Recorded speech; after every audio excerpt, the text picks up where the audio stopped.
What's up, guys? How are you? Welcome into a Thursday morning edition of the Daily Juice Podcast. I am Matt Perrault, your host every single morning as we approach our 1-year anniversary for the Daily Juice here on BettingPros.com. Always being brought to you by BetMGM with the offer that always is right above me on YouTube. $20 bet, $100 guaranteed in free wagers to be won on any event with the promo code JUICE100. Use that promo code JUICE100, BetMGM, BetMGM.com, or on the BetMGM app where it is available. Okay, a 1-1-1 night.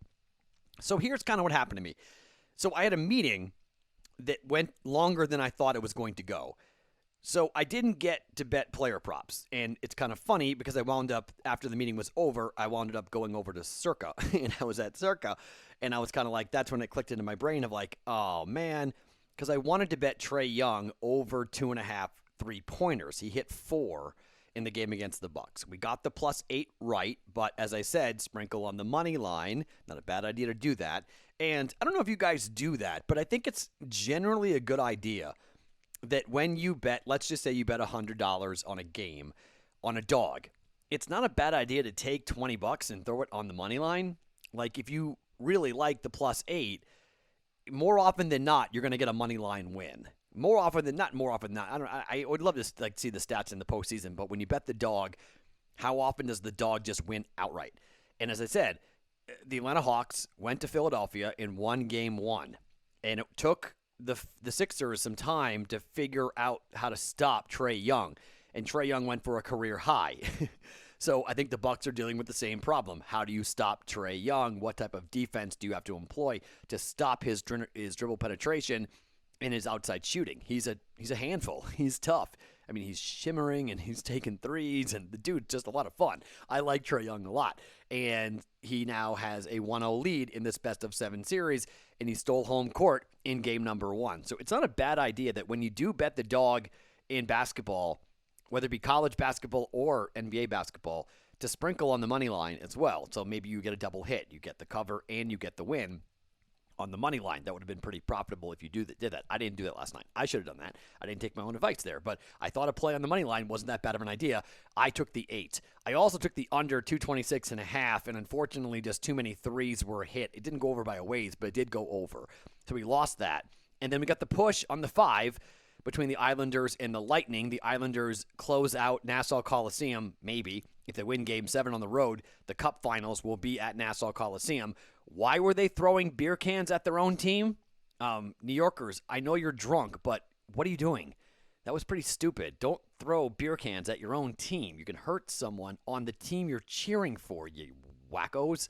But we end up getting the push on that because it was a 3-2 win for the Islanders, and the total at 5. So a push there. So a 1-1-1 night, essentially down a little bit on the juice. Nothing too significant, but it was technically a losing night with the 1-1-1 mark for Wednesday. So we are back here again with 2 bets in the NBA, 1 bet for the NHL, and then we'll get to player props. I'll have a couple of player props, either baseball or NBA basketball, but I'll definitely have them in the Discord channel before the games go off here for game number 3 of the Western Conference Finals, and also the for any baseball games that are going on.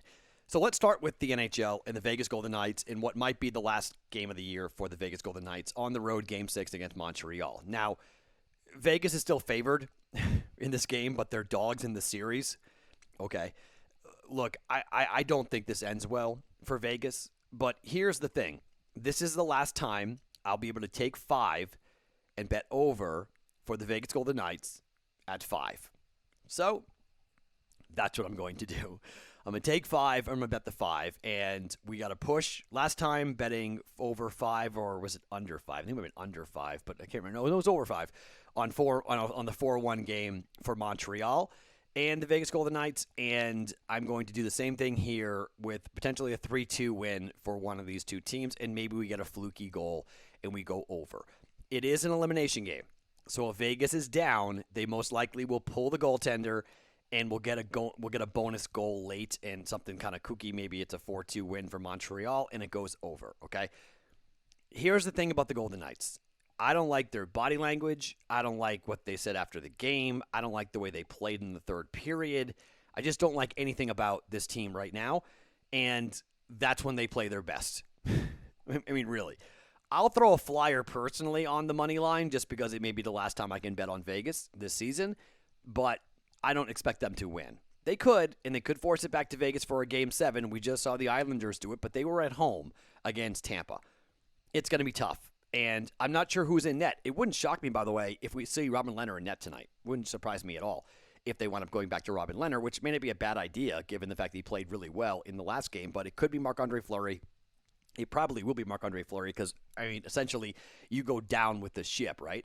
If you're going to wind up, losing, you just, go down with Marc-Andre Fleury and not Robin Lehner. So most likely it's going to be Robin Lehner on the bench and Fleury to start, maybe. Maybe you see Lehner at some point. If they, go down 2-0 or something, maybe they put Lehner in.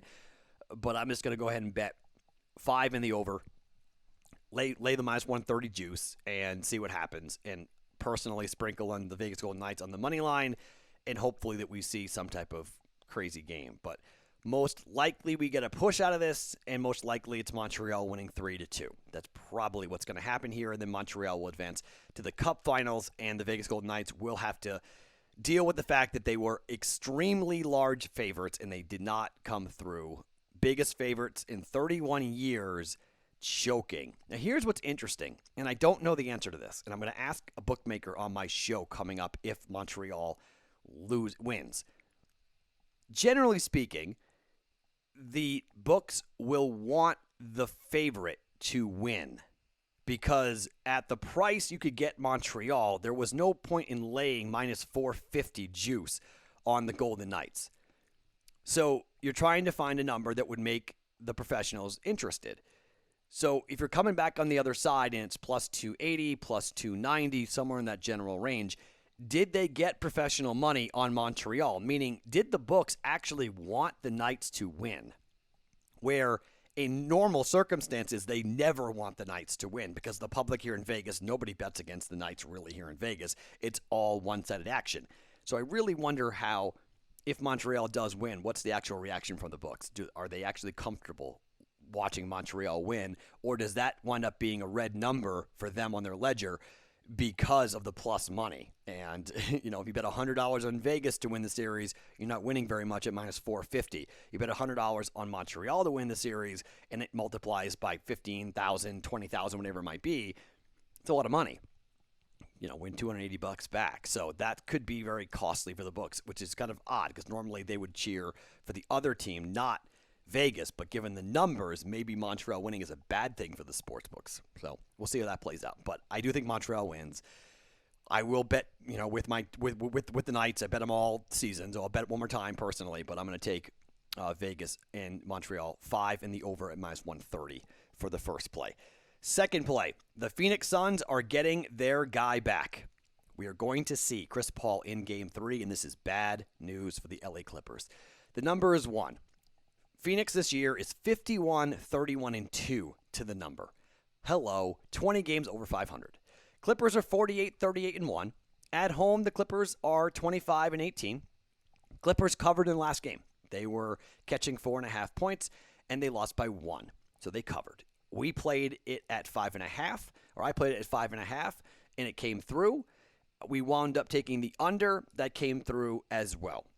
At home, the Phoenix Suns are 28-15 to the number, but on the road, they're 23-16-2. Over the last 10 games, Phoenix 8-2 to the number.